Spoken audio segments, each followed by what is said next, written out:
আমরা খাড়িতে এসেছি, খাড়িতে এসে যা কাণ্ড হয়েছে তো হয়েছে। তো এভরিওয়ান, তোমরা কেমন আছো সবাই? Welcome to my another video. আর খাড়িতে যাওয়ার পথে আমাদের একটা লঘি লাগতো, এই জন্য কাকিদের বাসায় ঢুকেছিলাম এই লঘিটা নিতে। আর এই লঘিটা নিয়ে যে আমাদের বেকার হবে সেটা তো আগে জানতাম না, কে জানে এরকম হবে আমাদের সঙ্গে সেটা।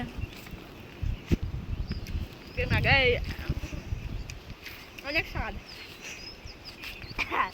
বিশেষ করে এদিকে এসে দেখি গাছে কোনো কিছু নেই, শুধু পাতায় আর পাতায়।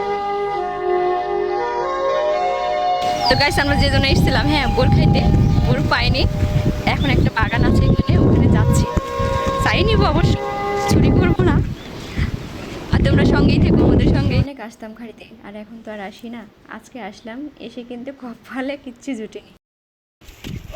বইগুলো দেখলে জানো জিভে জল চলে আসছে।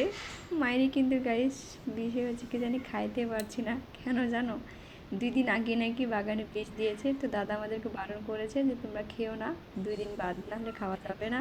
তো কি করবো বলো? এসে দেখি যে দাদাটা আমাদেরকে বারণ করেছিল ও তো একেবারে আকাশের চূড়োয় বসে আছে।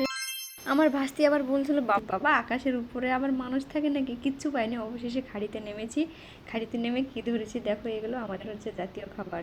আর তোমরা কে কে এগুলো খাও অবশ্যই অবশ্যই কমেন্টে জানিও। ভালো থেকো, দেখা।